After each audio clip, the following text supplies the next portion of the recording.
Hey everyone, welcome back to our channel. If you're going to build something with Python, you have to connect with one database. It can be MySQL, it can be any other database, but you have to must connect with, okay? Because otherwise cannot your talk to your user because you have to talk to user customer put data using Python. You have to uh, store it in the one particular database. So in this video, I will show you that how you can build connection with MySQL with Python. Okay. So for that, you have to install one connector because you have to build a connection. So you need a connector that can actually make you the connection. So for that, you have to go to Google and search MySQL connector Python. Okay, search this and go to first link MySQL connector Python.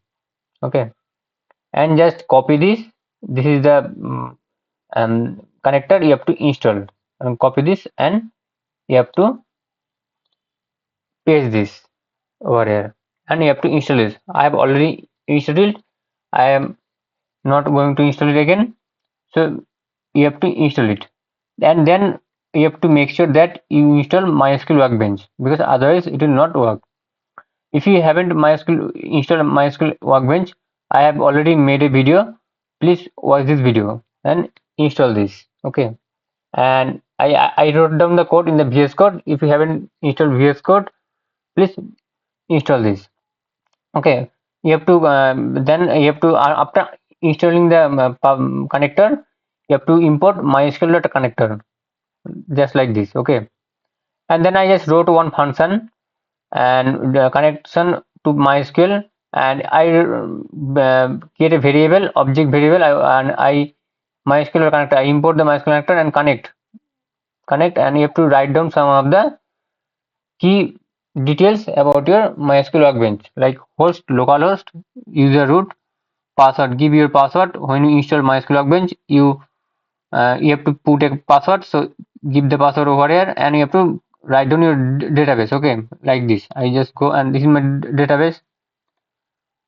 This is my database. You see over there, DB. Okay, and you have to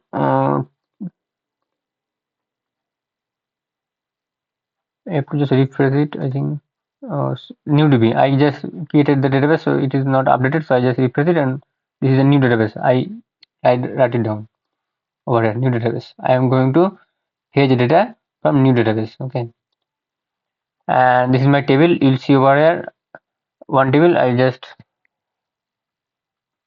select from this is my student table, and this is my data. I'm going to fetch the data in VS Code. Okay, I'll show you in this video. And just this is the database name. And go to I think most of the cases your host and user this is the same. You have to just host localhost because you're using MySQL Workbench in local system, so you have to host name localhost and user root and give your own password you and your database name. And I just if connection, I just ask the connection that if its connection established, then it will show this result. Otherwise, give this error. Okay, give this error.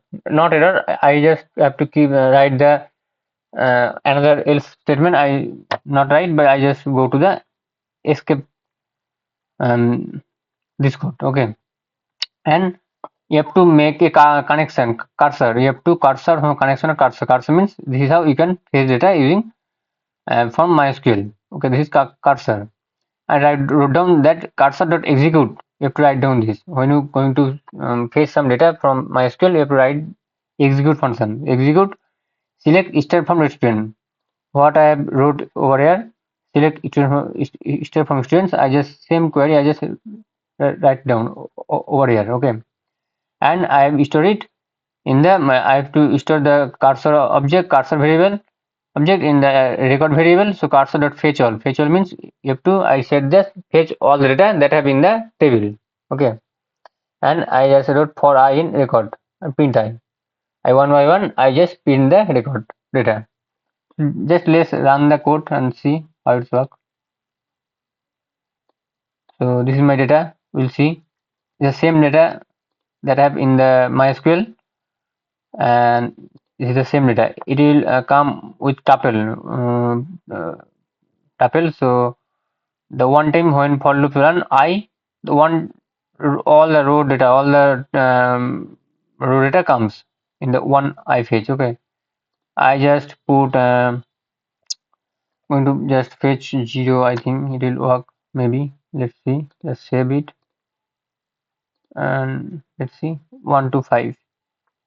Oh, it's just put the first this one, and just one means 0 rows, so 0 columns data it is fetch. If I want to fetch 2, let's see how it's. I think put 1. Let's see, it will come the name. It's all the student name. Let's see all the student name. Okay, so you can also perform some Python operation over here. Okay, after fetching the data from MySQL, you can also convert this into data frame. Okay, anything you can do after fetching the data from MySQL. You can do anything. Okay, in this video I just show you that how you can fetch data from MySQL. In the later video I'll show you how you can insert data into MySQL. Okay, and also you can perform some operation in Python using MySQL. Okay, so if you like this particular video and if you have any error when you're going to connect with Python, please let me know in the comment section. So thank you guys.